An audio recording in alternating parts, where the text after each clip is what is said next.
तरफ से डाउनग्रेड भी आ रहे हैं और अपने इशू प्राइस के नीचे 324 रुपए जैसे शरद बता रहे हैं, वो इशू प्राइस था उसके नीचे जाकर कारोबार कर रहा है। अच्छा, होनासा ही नहीं, होनासा के साथ साथ ओला इलेक्ट्रिक है, वो अपने इशू प्राइस के नीचे है। क्रेडो ब्रांड्स है, वो अपने इशू प्राइस के नीचे है। एक लंबी लिस्ट है। शरद, आप हमारे साथ बने रहिए, आपसे वो भी समझेंगे कि कौन कौन से आईपीओज आए थे और कहाँ पर निवेशकों को निराशा हाथ लगी है। लेकिन राजेश जी, अगेन आपसे सवाल हो गया ये होनासा को लेकर, इशू प्राइस के नीचे आ गया। काफ़ी ज़्यादा चर्चा हुई थी जब ये इसका आईपीओ आ रहा था, वैल्यूएशंस को लेकर भी सवाल खड़े हुए थे कहीं ना कहीं। हालांकि रिकवरी हुई, फिर 550 रुपए के प्राइसेस भी निवेशकों ने देखे। आप जरा ये बताइए कि अभी भी जिसके पास हैं, अब खैर काफ़ी लोग तो मन महसूस कर अब रह गए होंगे, आप बताइए करना क्या है इसमें?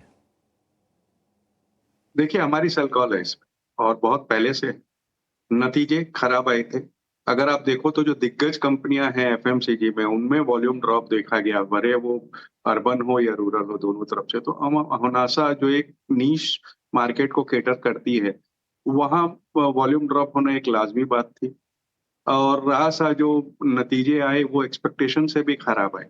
अब जैसे शरद बता रहे थे कि वो अपने बिज़नेस मॉडल को चेंज करने की बात कर रहे हैं, तो ये एक चिंता की बात है एनालिस्ट कम्युनिटी के लिए, ख़ास करके कि आगे आने वाले बिज़नेस मॉडल में वो क्या करेंगे, किस तरीक़े से क्या आएगा, कुछ कहना इस वक़्त मुहाल है। इन्वेंटरी लेवल्स बहुत हाई है। मुझे नहीं लगता कि इसमें कुछ अभी शॉर्ट टर्म या मीडियम टर्म में कुछ बहुत बड़ा अपसाइड बचा है। आज जिस तरीके के 20% गिरा है, हो सकता है कि 1-2 दिन में थोड़ा बहुत बाउंस बैक देखने को मिले, लेकिन मैं तो यही कहूँगा कि किसी के पास है तो एक बार निकल जाना चाहिए। ठीक है, जिसके पास है वो निकल जाएं अभी भी। यहाँ से भी और गिरावट का शिकार हो सकता है, क्योंकि इनकी जो प्रमुख जो ब्रांड है ना, मामा अर्थ, उसकी ग्रोथ को लेकर भी सवाल खड़े हो रहे हैं कहीं ना कहीं। लेकिन शरद, जरा आप ये बताइए कि होनासा की चर्चा तो हमने कर लिया, बता रहे थे कि नहीं इशू प्राइस के नीचे आ गया है। आईपीओज में और कौन से आईपीओज ऐसे हैं, इश्यूज हैं जहां पर लोगों ने बड़े उत्साह के साथ पैसे लगाए, लेकिन वहां पर अब नुकसान हो रहा है इशू प्राइस के मुकाबले? जी बिल्कुल, आईपीओ मार्केट जो है पिछले 1 साल में जो है बहुत तेज़ी दिखाए। हमने बड़े-बड़े लिस्टिंग्स देखे, लेकिन हमने पिक आउट किए आईपीओज़ की जहाँ पे जो है बड़ी नुकसान देखने मिली है।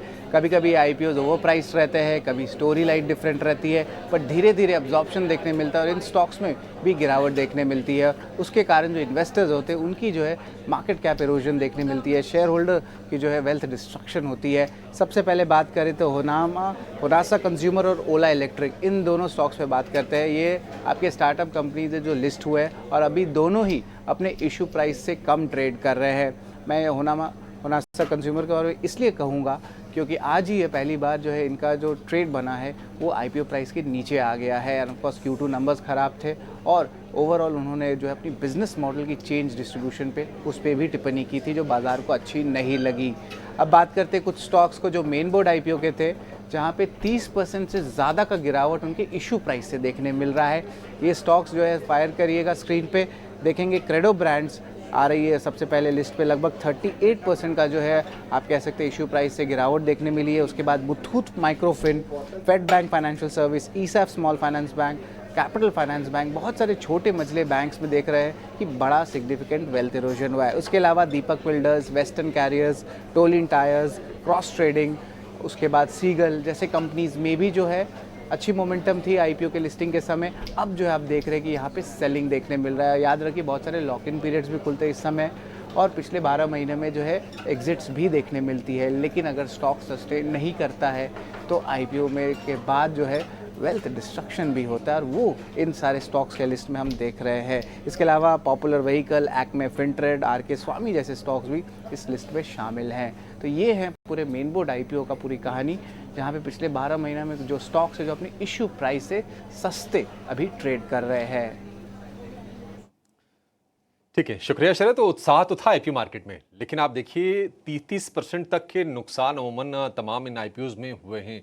तो आईपीओज का अगर सिलेक्शन करना भी है तो वो संभल के, मतलब जांच कर, परख कर, पूछ कर आप कोई फैसला लीजिए, अदरवाइज फिर ये स्थिति होगी आपकी।